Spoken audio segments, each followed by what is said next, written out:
ils ont été supérieurs dans quasiment tous les compartiments du jeu. Avant leur but, les Argentins, je suis désolé, mais franchement, ils n'ont pas fait grand-chose. Vraiment. Donc je suis désolé, moi j'ai vu de bonnes choses. Après on se prend un but, c'est un coup de massue dans la tête. Bon là le problème, il y a une question de mental, hein. Après c'est dans tous les sports c'est la même chose. Il faut arriver à se remettre en selle pour refaire quelque chose. Les Argentins ont été plus intelligents que nous, il y a une bonne équipe en face, avec un entraîneur qui je pense derrière a un sacré impact sur son équipe. Ah, voilà, on n'a pas été capable de lever la tête. N'empêche qu'il faut arrêter de dire, faut pas comparer ce match au match de l'année dernière, tu vois, en disant oh putain, c'est des gros cons, c'est des grosses merdes. On aurait fait ce match il y a 3 ans. Je sais pas, juste avant la Coupe du Monde ou pendant la Coupe du Monde, on n'aurait pas sorti ça, on n'aurait pas sifflé notre équipe en disant putain c'est des cons. On aurait analysé ce match comme ça, en voyant dans l'ensemble et en se disant voilà on a fait des bonnes choses, putain on a fait des mauvaises choses, c'est dommage, putain mais ça t'aurais pas dû le faire, ok, mais bon ça c'est pas mal, bon bah les gars voilà, d'accord, on a travaillé tu vois, ça on dit ça, on n'est plus du tout indulgent envers notre équipe tu vois, et on n'est plus capable de voir qu'il y a quand même des bonnes choses qui en ressortent. Mais ça on va se le dire pendant combien de temps en fait? Parce que après la Coupe du Monde, préparation des qualifs de la Coupe d'Europe, de les championnats d'Europe, match amicaux, championnat d'Europe, match amicaux, qualif de la Coupe du Monde, match amicaux. C'est tout le temps le même discours en fait. On se le dira tant qu'il faudra, tant que l'équipe de France va arriver à gagner. Jamais de progression. Voilà. Sinon on fait quoi? On arrête l'équipe de France, c'est fini. Donc là on va jouer. Enfin c'est fini l'équipe de France. On peut pas construire. Mais c'est ça le discours. Mais tu peux pas. Mais non. Mais automatiquement il faut que ça soit un échange. Il faut qu'il nous montre plus de choses. Il faut qu'il nous montre du progrès. Il faut qu'il nous montre du liant dans le jeu, de la cohésion. Il faut qu'il nous montre merde putain on est mené 1-0. Et ben mais on va y aller. On y va. Tu demandes ça à une équipe qui a fait 0-0 contre l'Uruguay et qui a perdu 3-1 contre l'Autriche. Ouais. Bah ouais. Non, je demande ça à l'équipe de France. Moi je demande ça à l'équipe de France. Championne du monde en 98. Un peu de ses résultats. Finaliste en 2006. On parle d'il y a 10 ans et on parle d'il y a 3 ans, tu vois. Mais attends, il y a quand même des changements. Les équipes elles ont une histoire, mec. Oh, c'est l'Argentine. Si l'Argentine ça restait l'Argentine, c'est qu'il y a une histoire quand même dans l'équipe de France.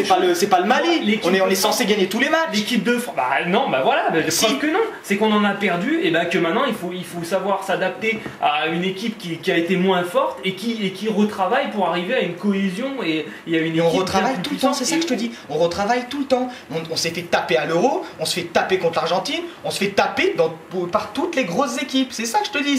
C'est un constat. Je veux dire, mais d'accord, tu peux être positif. Bon, allez, on construit. Mais on fait que dur. On construit. Mais qu'est-ce que tu vois? On construit sur quoi? Mais ils nous donnent rien ils nous donnent rien en plus en disant ah là on a construit. Mais non, c'est pas possible. On se dit bon super, là on a trouvé le Gourcuff, on rejoue avec comme qu'on a joué avec la Coupe du Monde avec comme un Zizou qui est derrière l'attaquant.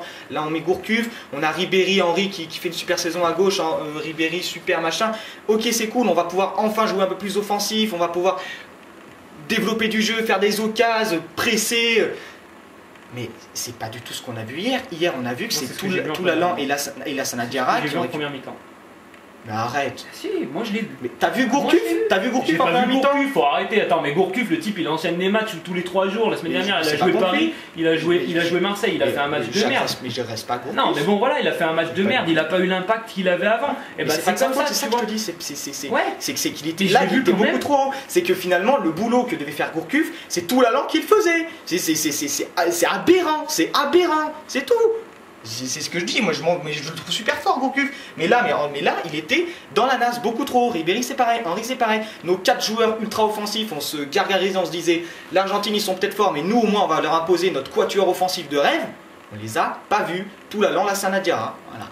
Ouais, je pense que tu exagères. Franchement, en première mi-temps, c'est pas Diarra ou Toulalan qui ont essayé de mettre de l'animation offensive. Hein.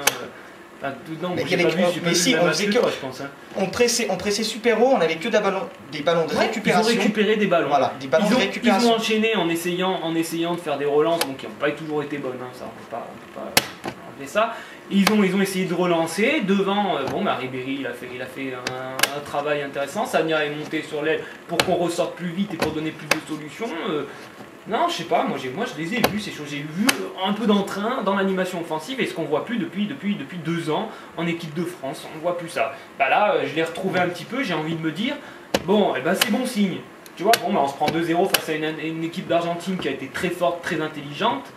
Bon, ok, putain, je suis déçu, fait chier. Bon, j'ai quand même vu ce que je cherche depuis 2 ans pendant 40 minutes. Et la prochaine fois, si on leur dit, voilà, vous l'avez fait pendant 40 minutes, vous avez été bon, ça a été un point positif, bon, ça a été les points négatifs.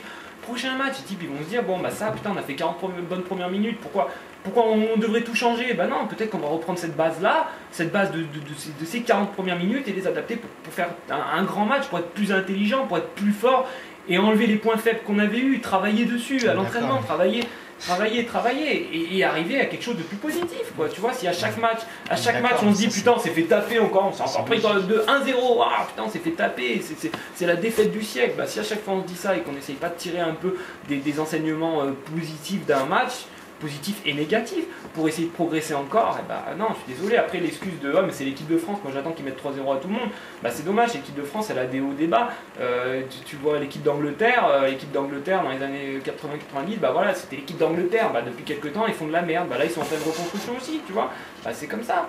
Et l'équipe nationale, elle a des hauts, elle a des basses, bah parce qu'on a gagné la Coupe du Monde en 98, qu'on va la gagner tous les ans et qu'on va planter 3 buts à tout le monde, quoi. Tu vois, il faut aussi voir ça, il faut aussi essayer d'être un peu indulgent et de savoir qu'une équipe se construit sur le long terme, qu'elle est toujours en reconstruction et qu'en ce moment, bah, on est plus dans un creux que sur une montagne et qu'il faut y remonter, quoi, et ça prend du temps. D'accord. Et qu'il faut travailler, voilà, c'est mon point de vue. Et ben ok. Alors moi je suis anesthésié. Bon bah alors on peut parler un peu des joueurs parce que visiblement ils sont super forts. Ah mais c'est jamais ce que j'ai dit, Tristan, faut pas non plus ouais, j'ai dit qu'il y avait des points positifs, j'ai dit qu'il y avait des points négatifs. Mais comme dans tout match à ce moment-là, tu vois, on a l'impression que c'est une équipe, c'est ton joueur en équipe de France, c'est une équipe de D2 qui joue qui tape une D1, enfin qui perd 2-0 contre une D1. Bon les gars, c'est pas mal et tout. Là quand on sera ce week-end en division 2 contre Châteauroux, on va être un peu meilleur parce qu'on va partir sur les 40 minutes qu'on a fait à 0-0. Et mec, c'est comme ça qu'on fait évoluer. C'est la France, c'est comme ça qu'on fait évoluer une équipe. Attends, on avait quoi? Gourcuff, Ribéry, Henry, Anelka.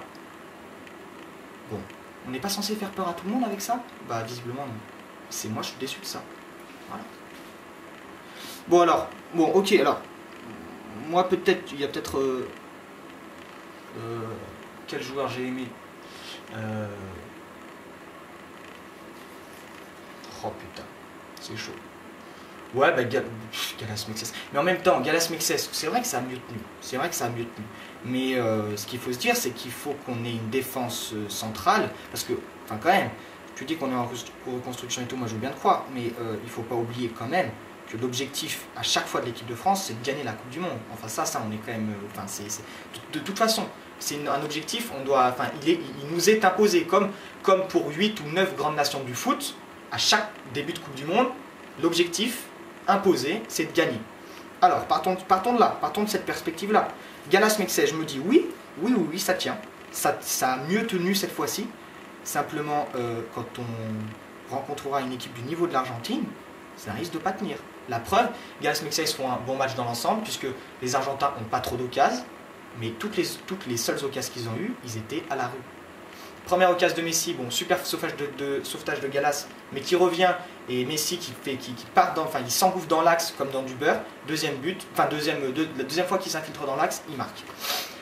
Gallas Mexès, donc moyen. Alors après les latéraux, Sagna, moi je l'ai pas aimé, je comprends que tu l'as vu, pas dans mal. L'animation, il a été agréable parce que ça fait plaisir d'en voir qu'il monte.